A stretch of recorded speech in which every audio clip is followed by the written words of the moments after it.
today. All right. So again, my name is Lori Krupp, and on behalf of everybody at NCR, I'm delighted to welcome our members here today and anyone who is a guest of one of our members. We're very happy to have you here. Here's how today will go. I'm going to make a few remarks, just a very few, and then we'll have a prayer, and then we'll begin. I'll introduce Chris, and then we'll pray, and then we'll begin. We will be inviting you to enter any questions that you have for Chris in the chat room. For those of you who've never used the chat room and aren't sure what that means, if you look at the bottom of your screen, you should see an icon with the word chat underneath it. And if you click on the icon picture, then you'll see a box pop up on the right side of your screen, and you can just enter your question and then hit your enter key. If you don't see that icon, there is another icon that has the word more with 3 dots. And if you click on that word, you'll see the word chat come up, and then you select the chat there. And then again, you'll see the box pop up. So we'll be fielding those questions as once Chris's remarks are done. So we'll have a prayer and remarks from Chris, and then we'll open it up for your questions, and then we'll have a very brief regathering and announcement time at the end. So I'd like to do now is I'm going to introduce Chris. Chris has been with the National Catholic Reporter full-time since 2020. He began, you can correct any of my mistakes, Chris, when you speak, but if I recall, you began in 2020, later in the year of 2020, as our national correspondent. And then a year later, we were glad he said yes to becoming our Vatican correspondent and heading to Rome in about exactly a year ago, in August of 2021. Chris is a wonderful colleague. He has an enormously just impressive resume of education and experience. He's an award-winning journalist. He has reported through multi-means of media, through broadcasts, through podcasts, and thankfully through writing as well. And today we're happy to be able to have him in this session available for Q&A. Chris, one of the reasons I'm glad you're here is you have really become a trusted voice for us at NCR. Our readers trust you to share an accurate and honest perspective of what's happening in Rome, and they trust you to represent us while we're in Rome and asking the questions that we would ask if we were there. So we're really grateful for that. And as impressive as your resume is, much more is your trustworthiness, and we're grateful that you can be here with us. So thank you.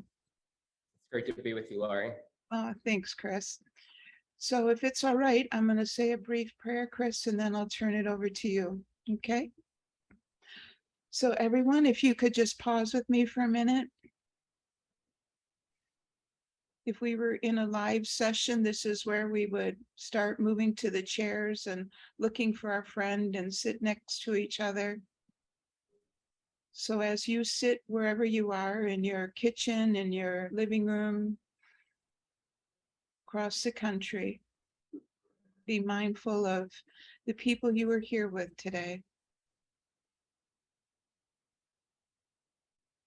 And Holy Spirit, we ask you to come and unite us from the east to the west, from the north to the south. That you would flow between us and make us a community for this next hour as we share this experience together.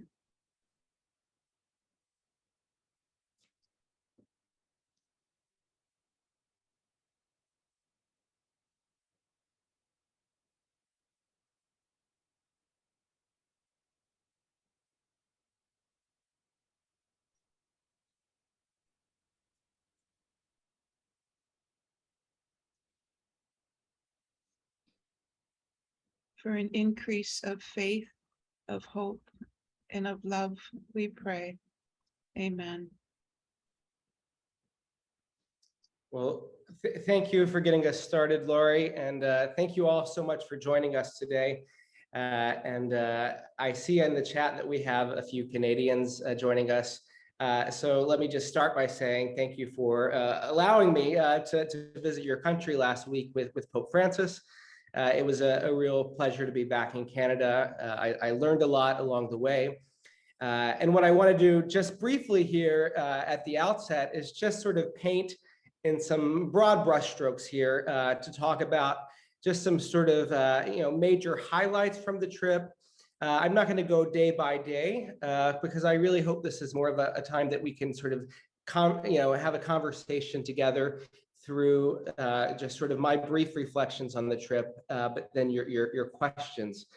So again, I would just encourage you to make this interactive, and anything that comes to mind, add it into the chat box, and hopefully we'll have time for it.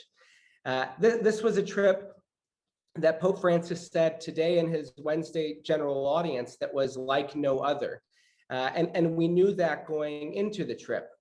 If some of you had a chance to read my look ahead curtain raiser for it, one of the things I recalled is that in 2010, the cover story of Time magazine, the headline was, "Why Being Pope Means Never Having to Say I'm Sorry."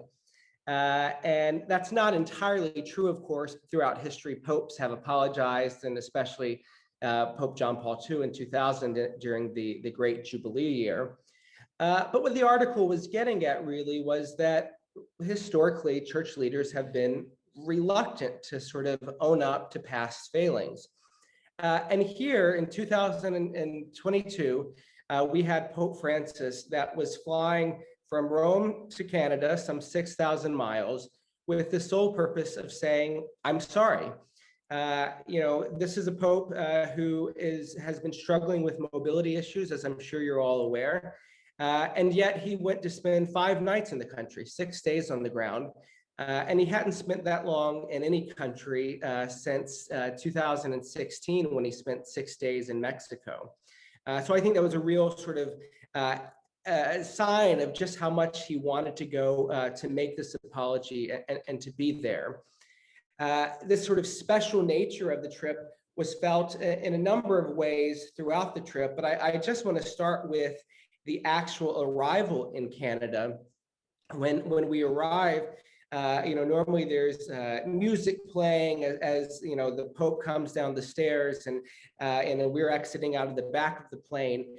But in this situation, we arrived in Canada, and as we're going down the stairs, descending onto the tarmac, it was just silence. The Pope had been brought out the back of the plane using a lift due to his knee issues, and was being escorted over toward a hangar. And it was just, they were telling people to be silent as we walked over to the receiving area. So from the very outset, the tone for the rest of the week was set. This was not about celebration. This was the tone and tenor of the trip was to be very sober and with the apology that he was there to offer, being first and foremost in his mind and in his actions. This was a tightrope, if you will. From the minute he decided to make this trip, there were those that had, very eagerly wanted the Pope to come to Canada ever since the 2015 Truth and Reconciliation Commission.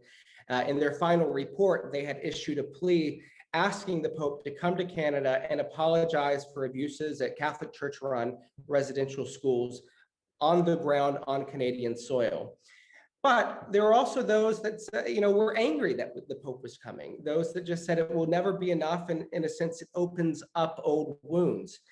And so the Pope, walked into this trip knowing that it was going to be a tightrope. And so for me, one of the interesting things that I was trying to monitor throughout the week was just how what the Pope was saying was resonating with those on the ground. And then, of course, the other sort of added complication to all this that I've mentioned is his own health that was very much under the microscope, if you will, under such scrutiny in the lead up to the trip.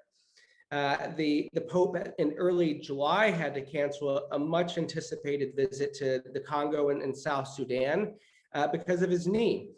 And so lots of folks were very nervous, particularly the organizers of this trip, that the Pope might have to bow out of this trip to Canada. And we were all, as reporters, wanting to know how the Pope was going to manage to undergo what was a pretty grueling schedule. I think, I'm still tired from the trip, and we knew this was going to be a trip that tested Pope Francis and his stamina, and we'll talk a bit more about that later, I'm sure. But when he arrived, as I said, he descended from the plane, and the very first hands that he shook and clasped were those of elders, Indigenous elders. And he did that before he greeted the Governor General or the Prime Minister of Canada. And again, that in a sense was a break with protocol. Typically, it's the head of state that are the first to greet the president or the Pope on these trips. And then it's the bishops of the country. They were last. This was a trip where the very first people that the Pope made contact with were those that he was there to apologize for. So then I want to sort of shift to the apology itself. There were no events after the Pope landed last Sunday, because for the organizers of the trip, they said it was very important that the first words the Pope publicly spoke, that they were directly addressed to survivors and Indigenous communities. And so he did so on the site of one of the largest residential schools. And he began by praying in a cemetery. And then he came into a larger tent area to sort of look face to face in the eye with survivors and elders. And one of the things that we journalists covering the Pope were curious to hear was, what was this apology going to sound like? Back at the end of March and at the beginning of April of this year, for about a week, the Pope met with delegations from Canada. And at the end of it, on April 1st, he did issue an apology. And the apology, while I think many of them said was meaningful and a necessary first step, really was an apology for the actions of some individual Catholics. But what we heard in the lead up to this trip was what many elders and survivors and other Indigenous representatives were looking for was for the Pope to take action for sort of the systemic issues and for the church, collectively embracing the policies that led to the abuse. And in this first address on that Monday, July 25th, we saw the Pope up his game a bit. He went from just beyond just apologizing for individual actions to sort of actually saying, no, as an institution, the church is culpable for these, actions that led to just terrible abuses over the course of nearly a century. So that was one sort of defining moment in the trip that, now there are plenty that will say the apology did not go far enough, but it was, I think, fair to say, a strengthening or an upping the ante from the initial apology that he had offered in Rome on April 1st. At the same time, after that initial apology on July 25th, the Pope continued to apologize throughout the week at each encounter with various communities. But he also pointed the finger at the Canadian government. They were, of course, the ones who set up these residential schools in the first place, and that roughly 60% that were later operated by Catholic officials. And the Pope said, they were at fault as well. And he also warned against future colonization. He said, basically, the Indigenous have been colonized already, and we don't need to go down this road of further colonization. He warned that particularly many Canadian policies, he said, were a form of ongoing colonization today. And we can unpack that in a bit, what he meant by that. But it wasn't just simply an apology. It was in a sense, particularly in his first day in Quebec, when he spoke next to the Prime Minister and the Governor General. That was, in a sense, the Pope sort of, yes, saying there's lots of commonalities between us and lots of good that we can do as the Catholic Church and the Holy See and the Canadian government, but it was also a chance to sort of outline areas of disagreement. And then the last thing I'll say before we dive into questions here, because again, I want this to be more of a conversation, so please start sending in your questions, is that one thing that I will be paying close attention to is what comes next. After 5 nights in the country, almost moments after the Pope's plane took off on that final day when we had gone up north to Iqaluit, the Canadian bishops put out a statement, a rather lengthy statement, both in English and French, sort of outlining what they heard throughout the week and what they were committing themselves to. And so the sort of takeaways from that were that, they were committing to standing by Indigenous groups as they fought for greater transparency in getting access to the historical archives, to reclaiming some of the artifacts that are held at the Vatican museums that these various communities would like back, and a repeal of the Doctrine of Discovery, which I know I'm sure a lot of you will want to talk about at some point soon.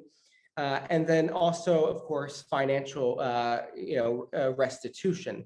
And the Canadian bishops have committed to raising $30 million in restitution. To date, they've raised about 5 or 6 million of that. So it's a significant ways to go there. But those were the things the Canadian bishops said that we heard this week and we are committed to following through on. They are having their annual fall assembly sometime in the coming months, and they said they would be, discussing this and providing more information on that then. So you can guarantee that at NCR we'll be following that and reporting back on that. But those are sort of the broad brushstrokes of sort of what I would say the week and sort of the major areas of emphasis. But if you were following our coverage throughout the week, you already know that there were lots of sort of contours of the trip, and I'm happy to answer any questions you might have regarding that. But first, I'll turn the floor back over to Laurie to sort of ease us into Q&A. Thank you very much, Chris. Friends, I noticed some of you have started, which is terrific. If you would go ahead and begin inserting your questions in the chat room, we'd love it. Chris, just to let you know, you're allowed to breathe and drink. I didn't give you that permission the other day, so an hour doesn't seem that long till you have to talk that long, right? So I've got my water here, so all right. So as you may recall, those of you who registered, we invited you to send in some questions. And several people kind of asked the question about the Doctrine of Discovery from many different angles. So maybe, why don't I just give that question to you in a broad sense, Chris, and you can kind of encompass the various points that people raised, just so everyone knows Chris did receive and review those questions as well. So let's start there, because this is a hot button issue, if you will. So first, let's define our terms. The Doctrine of Discovery is, in a sense, a big umbrella term that many sort of both legal and theological papers and books have been written on. So I apologize for reducing it to just a soundbite or two here.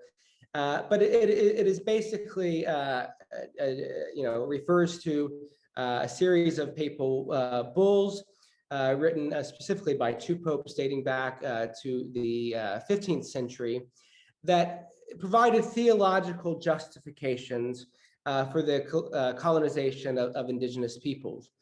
And there's that sort of doctrine, if you will, has also a juridical component that has been used in various forms of case law in the United States, in Canada, and throughout Latin America.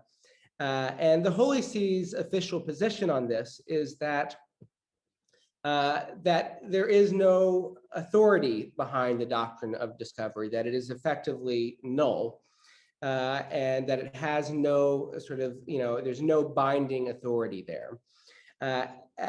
As the trip went on, we saw many calls for the Doctrine of Discovery to be rescinded.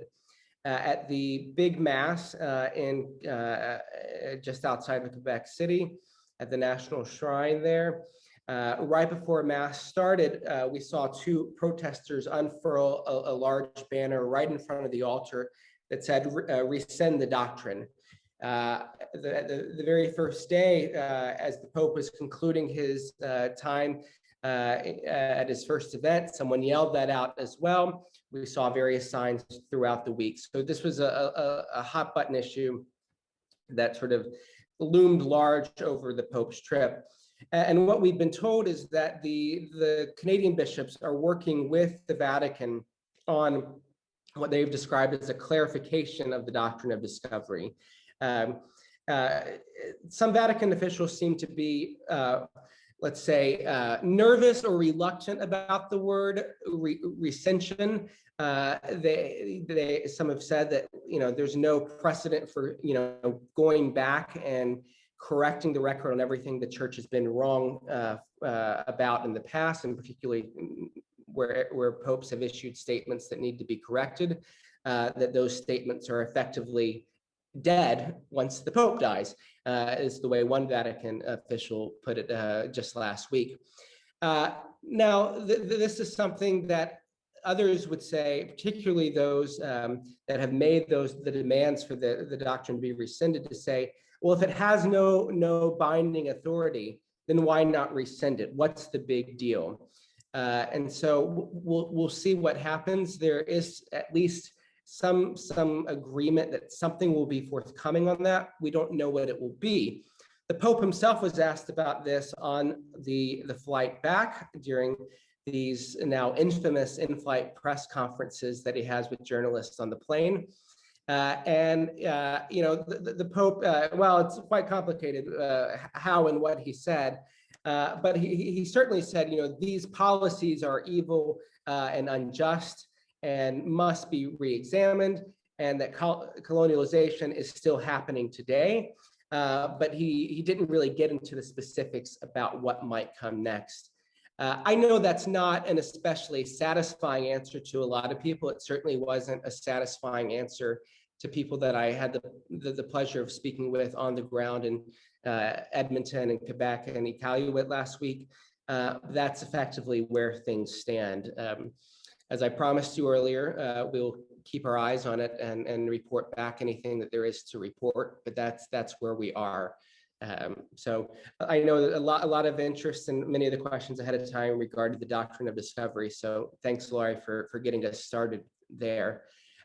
For the next half hour, I'm just going to go through the questions in the chat box as quickly as I can and try to give you a satisfactory answer. So I apologize in advance if we're not able to get to all of them or if my answers aren't fully satisfactory, but we'll do the best that we can here.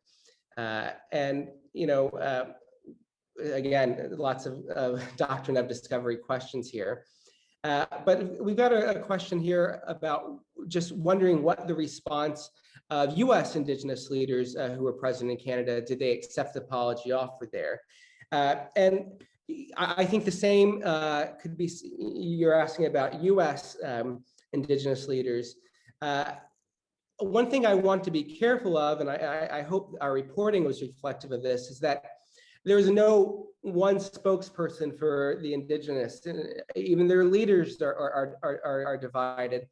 And so the Pope's apology meant something different to every single person who heard it, I think it's fair to say. I think you can broadly say that there were those that felt it was long overdue and welcomed it. There were those that welcomed it and considered it to be a turning point. And those who just aren't there in a position to consider it. And the thing about it is, I think it's fair to also say that the Pope knew this going into the trip, that he could never satisfy everyone. Even so, I think he felt that he had to go make this first step, this first gesture, although I think, it's more than a gesture. He in speaking about it today in his general audience here at the Vatican, he talked about it just being the beginning. This is a path of reconciliation. He's always using the language of walking together. part of that journey for the Pope was doing so in Canada. But was the apology accepted? I would say, that can't be reduced to a yes or no answer. I think it depends on each person that heard the apology, how they received it. So someone in here has conveniently included the link to some of the, I haven't seen the link, but it looks like it's the statement from the Canadian Bishops' Conference. So do take a look at that, because that will probably provide a much more detailed response that I can provide here.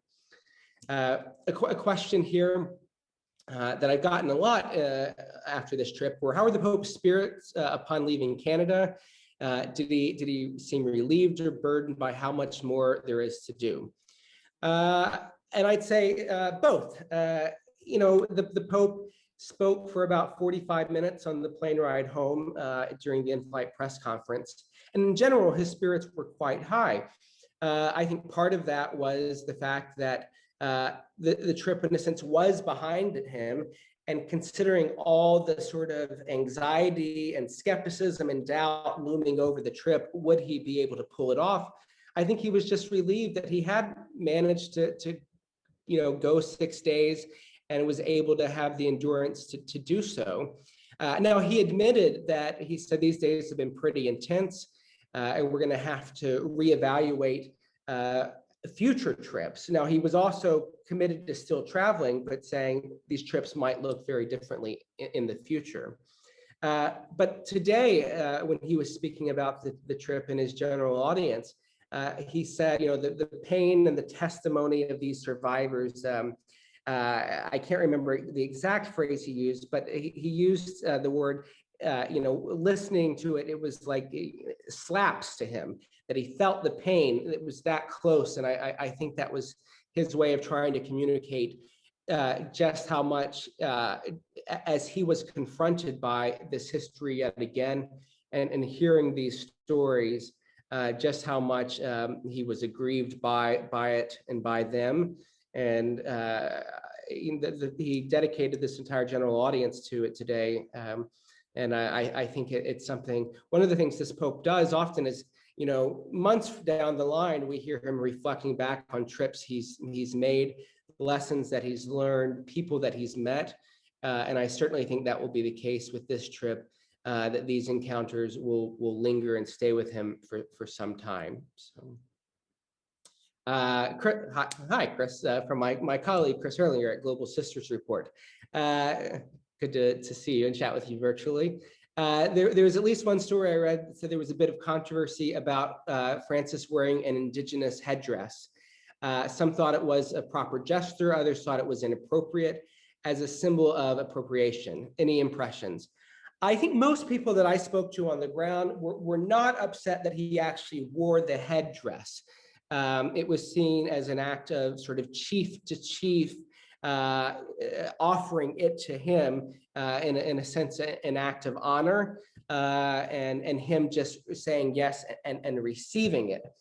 Now, where the controversy comes in, I think, is that there were some indigenous that were present at these events that saw that gesture as their chiefs, their leaders, sort of siding with the Pope rather than them. So I think the real upset and anger came from that feeling from some, rather than the act itself being one of cultural appropriation. The Vatican doesn't seem to regret him doing that by any means. They've used those images of him in the headdress quite a bit in their own media. L'Osservatore Romano, the Vatican's daily newspaper, has, at least on 2, I think now 3 occasions, had images of the Pope in the headdress. The Pope did not wear it for a long period of time. It was placed onto his head by a chief, and then honestly moments later was removed. But I do think most of the consternation comes from those that saw it as an act of betrayal from their own leaders, rather than the Pope sort of culturally appropriating the regalia and the headdress there. But again, these symbols are so loaded, so I don't want to overspeak either, but those were my general impressions based on the conversations I had on the ground. Let's see, Pope Paul III, let's see, Pope Paul III issued a papal bull in 1537, essentially repudiating the Bull of Discovery and stating that the indigenous people should not be enslaved. If the civil court systems have used the papal bull to justify their court decisions about land, the First Nations must address their grievances to the civil sources. Yes, I mean, as I mentioned earlier, the Doctrine of Discovery, has two components to it, if you will, theological and juridical. And the recension of it, or whatever language you want to use, does not just have to come from the Catholic Church. There are governments that have to do this as well. That's also why I think it's quite complicated and frankly above my pay grade. I'm not going to practice either theology or law without a license. There are far more people better qualified to speak to that than me. Did the Canadian government accept any responsibility or make promises to their Indigenous people? I think the answer to that is certainly yes. The 2015 final report from the Truth and Reconciliation Commission is, at least in part, a ownership of the responsibility of the government. And we heard both Governor General Mary Simon and Prime Minister Trudeau throughout the trip acknowledge the way Canada's government has failed its Indigenous peoples. So yes, and there has been various state forms of restitution that has been paid out as well. What figures, I'm not quite sure. I remember when we were in Iqaluit last Friday, and that's of course the capital way up north there. I was speaking to one. She herself was not a survivor, but her father was a survivor, and she said, I'm equally angry was the phrase that she used, talking about both the church and the government. And she says that they both just have so much more work to do. So I do think that is a sense that I heard several times on the trip, is that while this was a trip in which the Catholic Church's past actions are the ones being spotlighted, it does not mean that they were the only bad actors or institution that had embraced such terrible and shameful policies. So, let's see. Disappointed that the liturgy did not reflect an incorporation of the Indigenous culture. It was a typical Roman liturgy. This is an observation that I've heard quite a bit. Prior to the trip, I spoke to the director of liturgy for these papal events. It was a Canadian priest. He's half Italian, half Indigenous. So a very interesting personal backstory. And he had talked about the various Indigenous elements that would be incorporated into the events. But I think we only really saw that primarily in the vestments, occasionally in the music, that it wasn't exactly on full display. There was a prayer service, a vesper service, and two masses. And I think it's fair to say that that criticism has been widespread, that there was not much Indigenous culture represented there. I think the most we saw it perhaps was at the prayer service on that first full day in the country on Monday evening at Sacred Heart Church in downtown Edmonton. It's a pretty remarkable parish. It is sort of the only Catholic parish in the country dedicated to, particularly focused on Indigenous communities. And tragically, about 2 years ago, an accidental fire meant that much of the church had to be completely gutted. And so the church was just renovated and rededicated a week before the Pope arrived. and the associate pastor there, Father Mark Blom, had taken some of the wood that had been salvaged and used that to sort of rebuild the tabernacle, and it has this beautiful tent teepee above the tabernacle.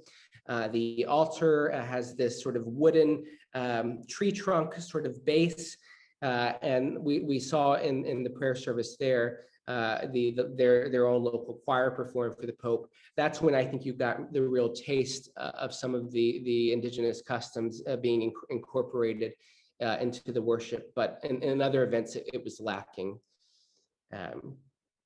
Let's see. How is the Catholic Church assuring that it no longer will act with colonialism? How can it point fingers at other governments if we cannot be humble enough in handling our own impact? Yeah, that's a very fair question. I think one thing that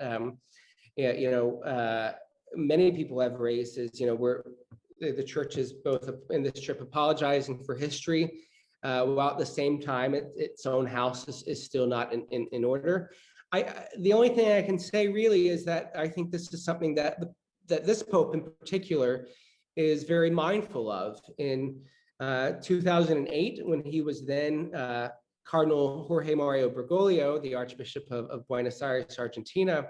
This was 2008, so before he was elected Pope. The Pope gave, or the then Archbishop Cardinal gave an important talk on indigenous cultures and sort of what they can teach the church.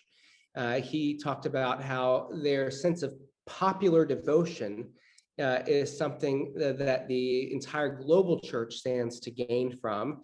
And he also talked about, how in the Latin American context, there were many sins that the church must apologize for when it comes to the historical wrongs against indigenous peoples.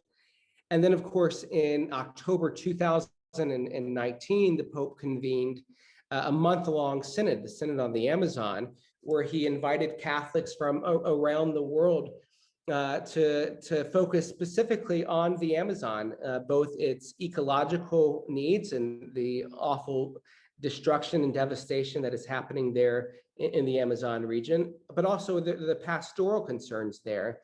And it was in this, both at the Synod in October 2019, which I was here in Rome to cover at the time, and in his apostolic exhortation released after the fact, the Pope again sort of elevates this sense of historical wrong. So I think it's something that he wants to sort of call to mind and not let it be something that is forgotten, so that the consciences of Catholics have to confront this.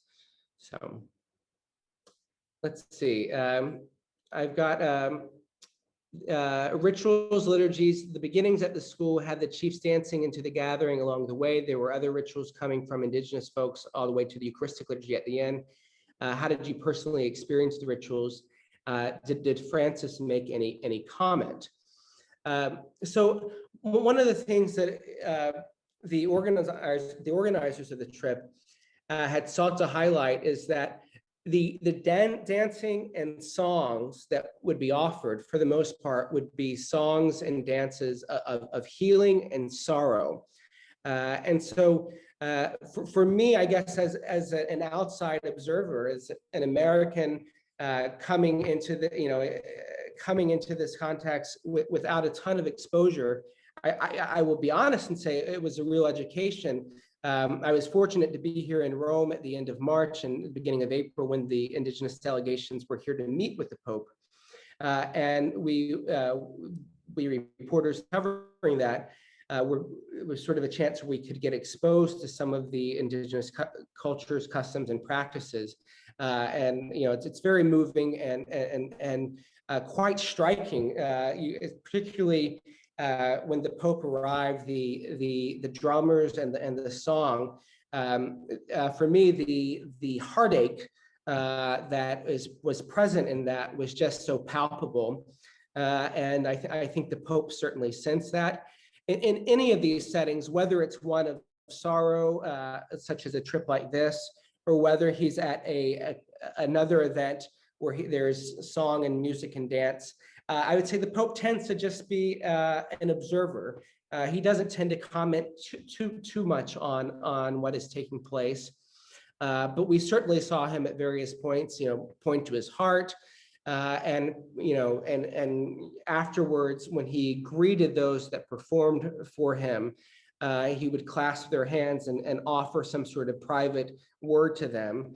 And this is, of course, where Francis is in his element, that sort of great sort of ability that he has to express with gestures and symbols his solidarity. He talks a lot about the building a culture of encounter, and that's what we see from him in these moments. So we didn't hear him say too much in terms of words, but we did see the way he responded at those many moments throughout the week. So, and the one thing I will say, just in terms of symbols and references, one of the very beautiful moments of this trip, I thought, was at his visit on the second day of the trip to Loch St. Anne. So Loch St. Anne is about an hour's drive northwest of Edmonton, where the Pope was staying. And the festival that takes place there over July 26th and the Feast of St. Anne is the largest gathering of Indigenous in North America each year. And the lake has a pretty storied history that I'm not going to try to recount now because I'll butcher it, but it's worth reading about. But the lands in the lake are said to sort of have healing capacities. And so when the Pope arrived there, he greeted the faithful as he often does, and then he was taken by wheelchair. It took him, well over 5 minutes to get to the shores of the lake, and there he blessed the waters and prayed and had a moment of silence. And to me, it was something quite powerful to see the Pope in his wheelchair there, at this water with this sort of past known for healing, standing there, or sitting there rather, praying. And then after blessing the waters, he came back and sprinkled it on those that were present there. So who knows what was on his mind? I have to say, at the general audience today, the Pope did not come out in his wheelchair as he's done for a while now. He walked out with the cane. So perhaps the healing waters there helped him out a bit. It was great to see him walk out with his cane today, and he seemed to be moving very well. So let's see. A question from my friend Mickey McGrath, wanting to know if I'm going to be regularly featured on MSNBC. Thanks for the question, Mickey. Hopefully, yes, I'm happy to say that I will be doing some Vatican-related commentary for NBC and MSNBC going forward. But don't rely on them for your papal news. Start first by reading NCR every day. Let's see. Was the Pope clear that this trip was to address the Canadian Church impact on boarding school and has nothing to do with the impact in the USA? That apology is still to be initiated and much work needs to be done. I think it's very clear that the Pope, from the minute this trip was even a possibility to the week before he left, to the time in which he was there on the ground, he gave a total of 9 addresses. All of those were addressed in the Canadian context there. You referenced the work to be done in the USA, and I just want to cite, I believe it was a year ago, I may have my dates a bit fuzzy, where when the US bishops were meeting virtually, the Bishop of Syracuse, New York, had talked about his own desire to see the Vatican rescind the Doctrine of Discovery.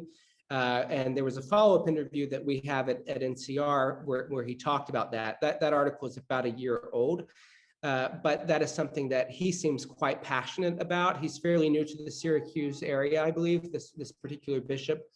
And one of the things that he talked about, both in the bishop's meeting and subsequently in the interview, was wanting this to be addressed after he himself had begun to spend time with Indigenous peoples in his own backyard and realizing, how much this weighs on them.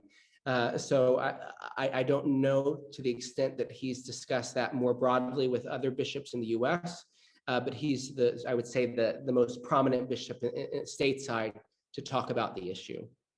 So let's see here. A friend wrote to me, thought the Pope missed the moment, not speaking about Catholicism merging with the state. Then and sometimes now, that this was a destruction of a people under the guise of saving their souls. Was there any reference to that larger issue? I'd say the closest that the Pope got to addressing this was in his address last Wednesday on July 27th July 28th, that last Thursday, to the bishops of Canada. And they were all gathered in Quebec, where the Pope addressed them. It's a pretty remarkable address. He talks about a number of things in this address. And my colleague, Michael Sean Winters, has a column up today at NCR where he offers some reflections on that talk from the Pope. There is a nod to the fact that, of course, the church and the state were merged in shared and joint purpose with the running of these schools. But I think it's a really interesting dissection of secularization versus secularism.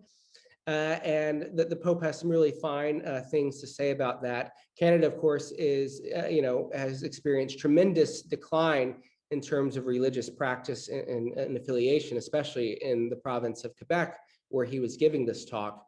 But the Pope really also encouraged the bishops not to be bishops that were there to just simply complain and lament all the time that, perhaps Catholicism is in decline and is marginalized by culture, but to engage and to win by persuasion and witness and joy.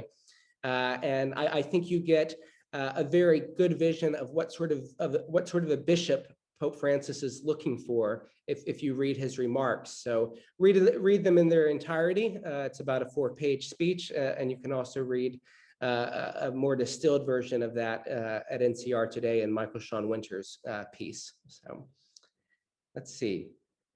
Did you interview any Canadian bishops during the week to get a sense of it? The bishops will recognize that Francis's visit means the bishops cannot simply continue their current approach to reconciliation. How will they change? I spoke with a number of Canadian bishops, both in the lead up to this trip and on the ground there. I guess my general observation is that it's a bit of a generational divide. Some of the younger bishops are the ones that have been the most vocal about sort of standing with the Indigenous communities there in Canada. I think particularly of Archbishop Don Bolin of Regina in Saskatchewan. He was really, I guess the best way I can describe him is both in the lead up to the visit and during the visit itself, very hands-on. And one story, I spoke with him back before the delegations came over to Rome last March. And one of the things that he said that he's learned in listening is just, when he goes to places as the bishop, as the archbishop, when he's asked to give talks, he brings along an elder, and often an elder who is a woman. And he said, that's an important way of solidarity. And I think I would just say, continue to sort of keep him on your radar. We certainly will at NCR, because I think he is sort of representative of the bishops who are most proactive in this. Having the Canadian bishops apologize collectively was something that took quite a bit of time for them to do. It wasn't until last September that they issued a collective apology to Indigenous people for the residential schools. But there does seem to be a sense that there is a unity emerging among the bishops, both at Sacred Heart in Edmonton on the first full day of the trip, and again today in Rome during the Pope's general audience. The Pope spoke off the cuff about how much he appreciated the bishops coming together in unity. And he said, great things can be done when bishops work together in unity. So I think he does see a sense of transformation that is happening there. And perhaps a telltale sign of that will be when the bishops of Canada have their plenary assembly in the coming months, and we'll get a better sense of what concrete actions that they have moving forward. So let's see here. Could you speak to any differences you notice in how the Canadian media covered the Pope's trip and how the US media covered it? Oh, that's a very fine question, Meg. I would say one thing in Canada, the first few days of the trip, there was full saturation coverage. You know, you couldn't flip any channel on the television without seeing the coverage of the trip. But once the apology was issued, that first apology, the coverage began to dwindle a bit.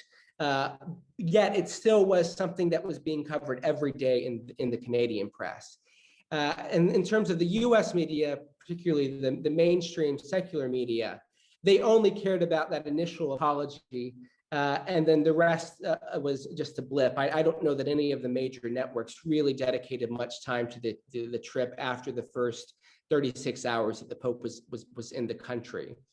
The other thing I would just say is, you know, for the Canadian media, this event was a huge component of the country's Truth and Reconciliation Committee for 2 years after after the finding of unmarked graves.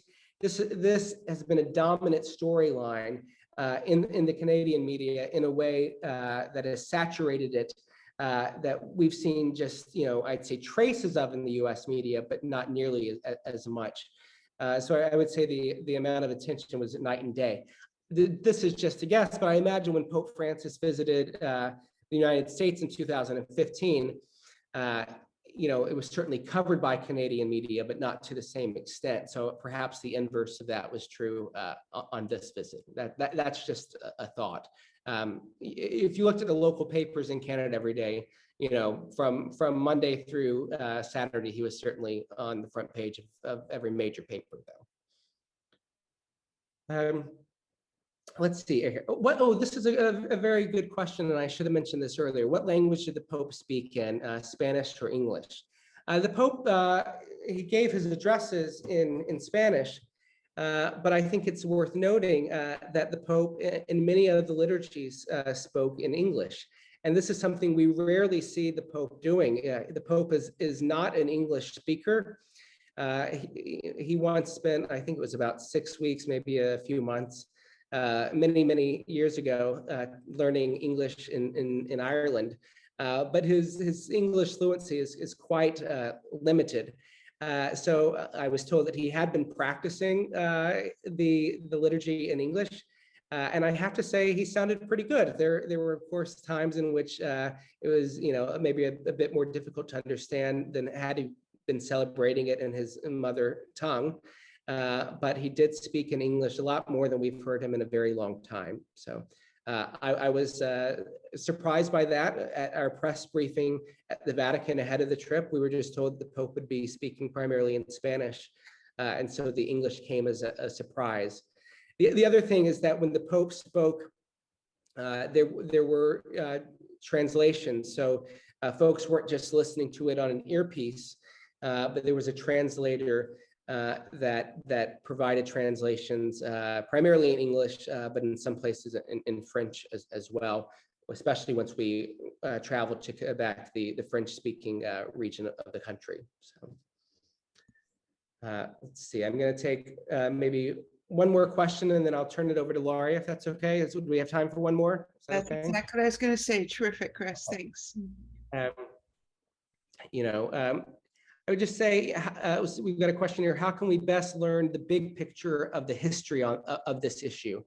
It's a complicated history. My NCR colleague, Katie Scott Collins, has a wonderful backgrounder that we ran the week before the trip that I think is worth looking at, where she gets into the history of the church's involvement in residential schools. So I would say start there. You'll get about, I don't know, 1,500, 2,000 words, something that you can read in 10 minutes or so. But there are many longer articles and books that have been written about this.